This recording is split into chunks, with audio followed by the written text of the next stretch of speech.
Video ini dipersembahkan oleh Bandung Studi Club, Smart Friend, dan Khan Academy. Di video sebelumnya kita sudah melihat ya apa yang terjadi jika kita merangkaikan resistor secara seri pada sirkuit. Dan sekarang kita akan lihat apa yang terjadi jika kita merangkaikan resistor ini secara paralel di sirkuit ini ya. Jadi kita punya sumber tegangan dari baterai dan sumber tegangan ini dihubungkan oleh konduktor ya, kabel konduktor yang sangat ideal di sini, di mana dia tidak memiliki hambatan. Lalu di sini dia memiliki cabang, di mana masing-masing cabang ini memiliki masing-masing resistor ya.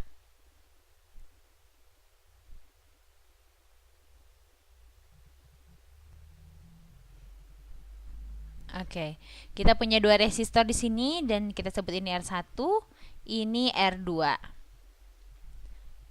Dan seperti biasa kita memiliki suatu perjanjian tanda di mana arus ini bergerak ya dari positif ke negatif, walaupun sebenarnya yang terjadi adalah elektron yang atau muatan negatif yang ada di kutub negatif ini dia yang bergerak di menuju arah positif ya. Oke, sekarang kita gunakan perjanjian tandanya. Jadi perjanjian tanda ini dia akan berjalan dari kutub positif menuju kutub negatif melalui kabel kita yang punya di sini ya. Walaupun sebenarnya emang elektronnya itu dia mengalir dari kutub negatif, lalu di sini dia di titik cabang ini dia memiliki pilihan ya, dia mau lewat atas atau lewat bawah, sehingga elektron di sini terbagi untuk melewati R1 atau R2 ya di sini ya. Jadi pada cabang ini elektron ini akan terbagi dua, akan terbagi sebanyak cabangnya tentunya. Lalu di ujung cabangnya akan bertemu lagi dan dia akan dia akan masuk ke kutub positif ya. Jadi kita sebut ini sebagai arus yang satu. Jadi kita untuk arus ini kita ikuti perjanjian tanda kita ya. Lalu arus ini dia akan terbagi dua. Pada cabang ini dia akan melewati R2 atau R1 di sini.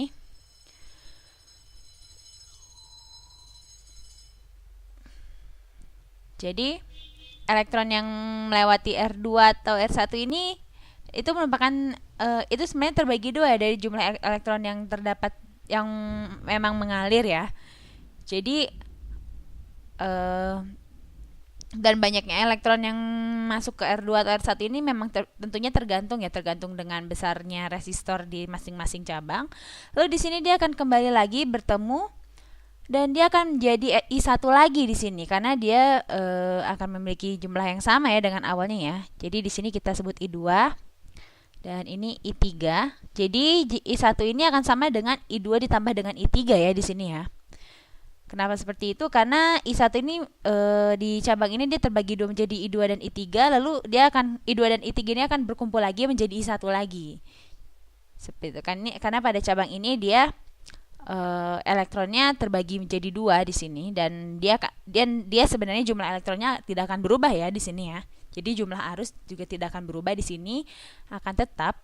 Misalkan kita punya arus di sini 5 ampere atau kolom per second, di sini kita punya 6 kolom per second.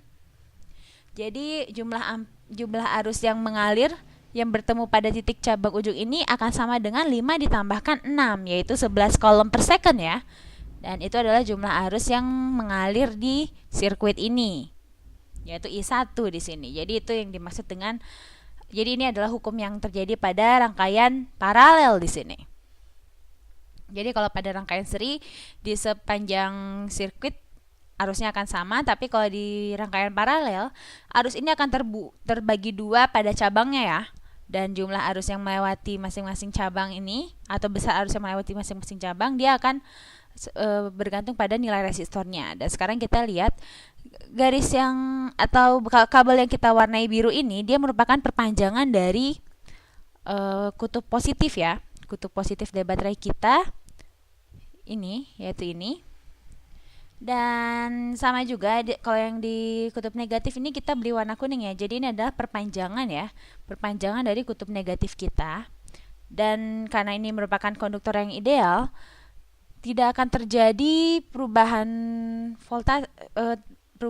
beda potensial di sepanjang perpanjangan ini harusnya, sehingga beda potensial di di dekat sumber tegangan ini atau voltase di sini pada titik ini akan sama dengan voltase yang ada di titik yang ini ya, atau di titik yang bawahnya juga. Jadi karena dia di sini tidak di sepanjang perpanjangan ini dia tidak bertemu dengan resistor, maka nilainya akan sama ya. Jadi besar beda potensialnya sepanjang perpanjangan ini akan sama, sehingga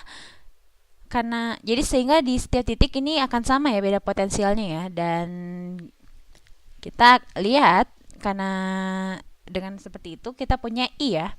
I ini sama dengan V per R, dan V per R ini merupakan I1 ditambah I2 ya, atau I2 tambah I3 ya sebenarnya. Ini satu aja kita sebutnya.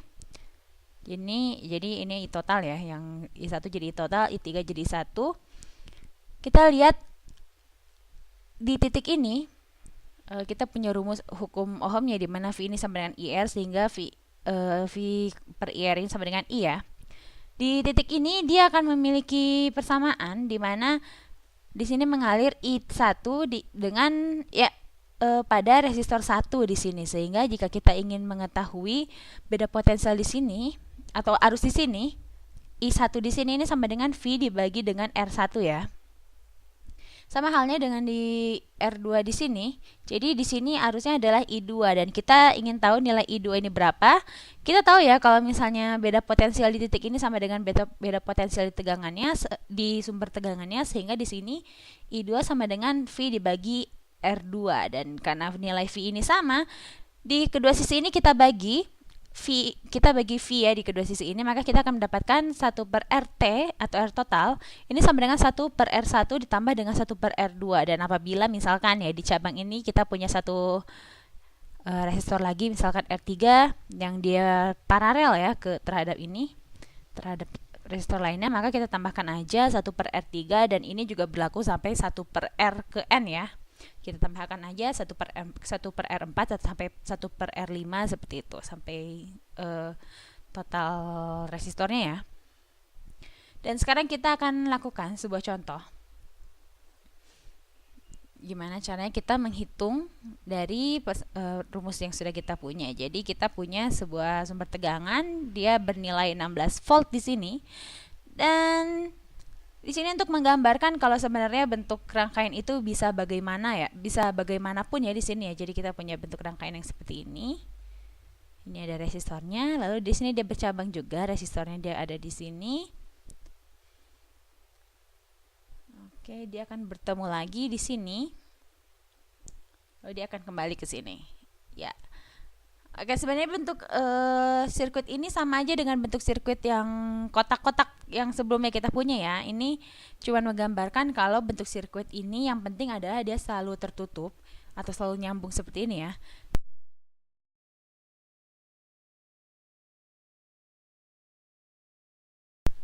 Di sini kita taruh resistor ini nilainya 20 ohm. Di sini 5 ohm ya. Dan sekarang kita ingin tahu arus yang mengalir pada sistem yang kita punya di sini. Jadi pertama-tama kita harus menghitung dulu total resistor yang kita punya tentunya di sini ya. Misalkan ini arusnya sesuai dengan perjanjian tanda dia mengalir dari positif ke negatif ya, walaupun yang berlaku sebenarnya sebaliknya. Dan kita harus mencari ekuivalen dari nilai resistor kita. Jadi kita hitung 1 per RT ini sama dengan 1 per 20 ditambah dengan 1 per 5 ya. Ini sesuai dengan rumus yang sudah kita punya di sebelumnya. Ini maka 1 per R ini sama dengan kita samakan penyebutnya, kita ambil 20, ini 1 ditambah dengan ini dikali 4 ya untuk menjadi 4 per 20 ini sama dengan 1 per 5, maka kita punya di sini 5 per 20 ya.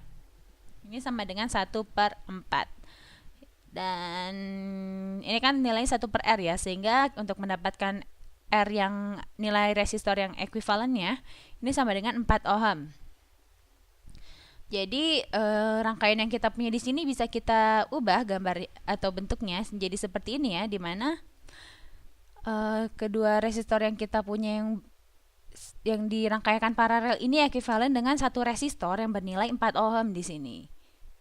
Jadi yang ada di sini dia bernilai 4 ohm.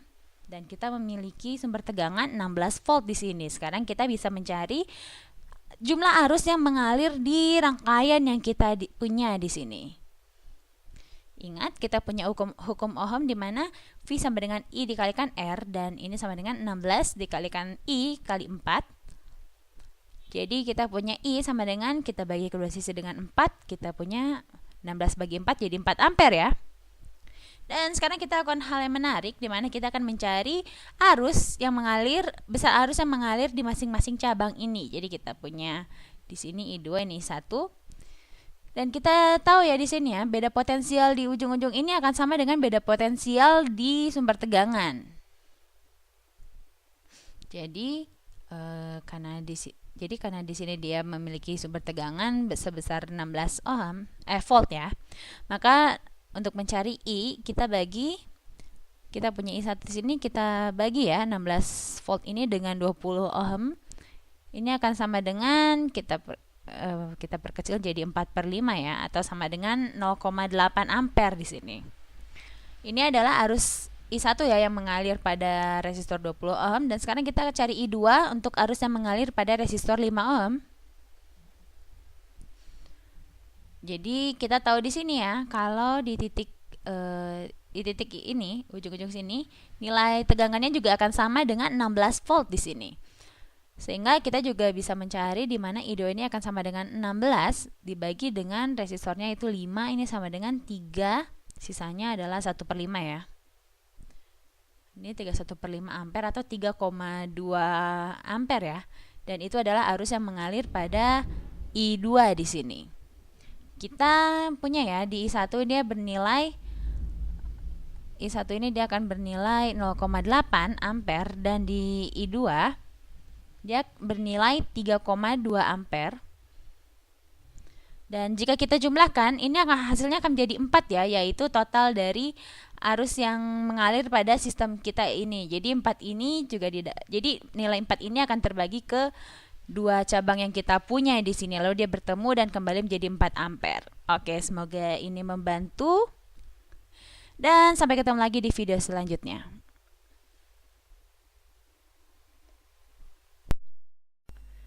Video ini dipersembahkan oleh Bandung Study Club, Smart Friend, dan Khan Academy.